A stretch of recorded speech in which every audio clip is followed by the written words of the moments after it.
Hello, what's up? My name is Jimesh, and first and foremost, I want to say to you guys, I hope you are all doing okay in the term of that outbreak, the outbreak that shall not be named. And I hope you are safe, and I hope you are managing to look after yourself. I will ask you a simple question, and you need to answer it. The question is, suppose there is a ball and a bat which costs $110, and if the bet price is $100 more than ball, then how much the cost of the ball? If the answer came to your mind is $10, then you are absolutely wrong, my friend, because right answer is 5. Think a little bit more. I said bet price is $100 more than a ball. So for $100 the ball price must be $5 and bet price will be $105. So in this example, the immediate answer of $10 arise because of system 1 thinking. System 1 is fast, automatic, irrational. From that we most of the time take a wrong decision, like the example in ball and bat. System 2 is slow, rational, logical. We think slow and help us to make the correct decision. Example, what if I ask you how does 75 multiply 89 is? To give this answer, you will use your system 2. You have to think, you need to put effort. So the question is, if the system 1 is so irrational, so why we use system 1 without controlling it? For that, I have another story for you. So imagine you are first human being on earth and you are walking with your kid and you see a snake. And you don't know what a snake is. So you take your kid to play with him. And snake bite your kid and he's dead. So you go home and you are sad. But it's okay. You get wife pregnant again. In 5 years, you are walking again with your kid and you see a snake. This time you run away and you survive. Then sometime later, you are walking with your kid again and a bird fly over. And all of a sudden your kid drop dead. And you go home, sad again, and get your wife pregnant again. And you make promise to yourself you are going to make sure that you hide your new kid from snakes and that you'll hide him if you see a bird flying over. In this story, your kid will be safe for rest of his life from snake, but protecting him from bird is not a good idea. So in that fast response has always been helpful. Another reason we make the most use of system 1. You might already know that our brain consumes a lot of energy. In fact, our entire body 20% energy take only by brain. So think, if for every small things and for understanding every little bit of information and knowledge which we receive from various sources, if for all this we use our system too, so much energy and time will be utilized. And brain knows that. In fact, brain doesn't like to use its energy and is try to save the most of the energy. Our brain trained that way because earlier time there was the shortage of energy, means food. Hence brain has to save a lot of energy. But nowadays food is not the main issue, at least I hope it's not for the most of the people.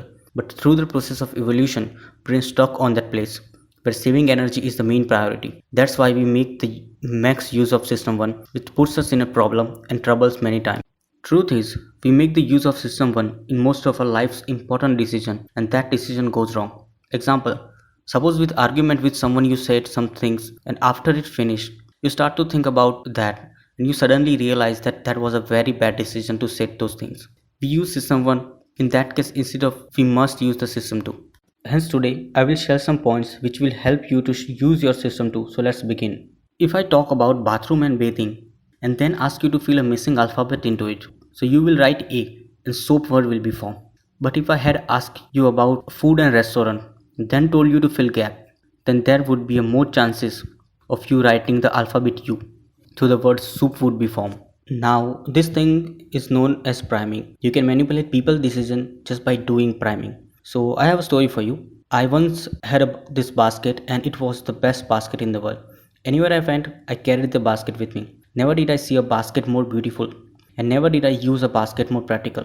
In fact, there was a time when all I need was this basket.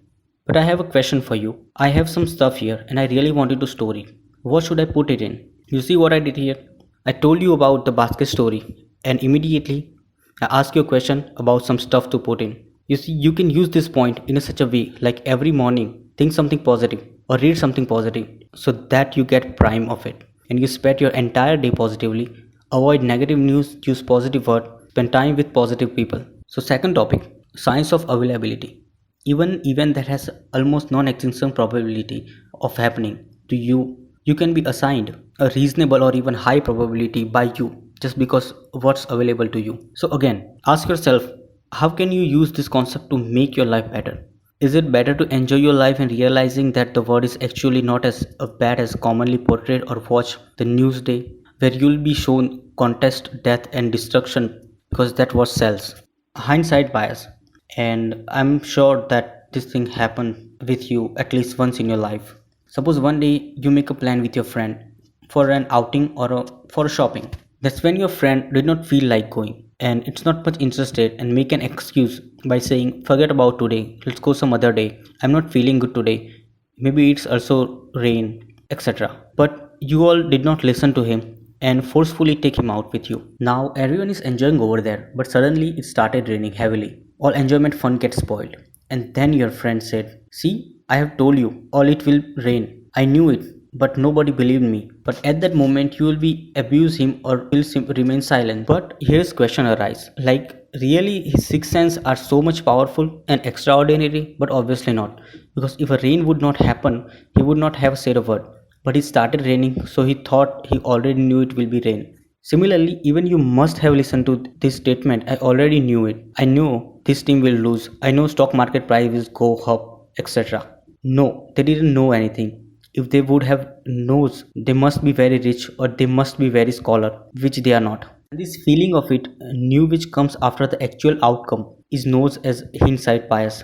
Nobody knows that will happen next, but after that outcome, person thinks that he already knew it. And this feeling can create a lot of mess in people's life and in between people. I have shared this knowledge from an amazing book, Thinking Fast and Slow. This book's author is Nobel Prize winner who had shared many amazing research of his, which you must read in order to become smarter and better decision maker. That's it for today's video. Thank you so much for watching. Peace.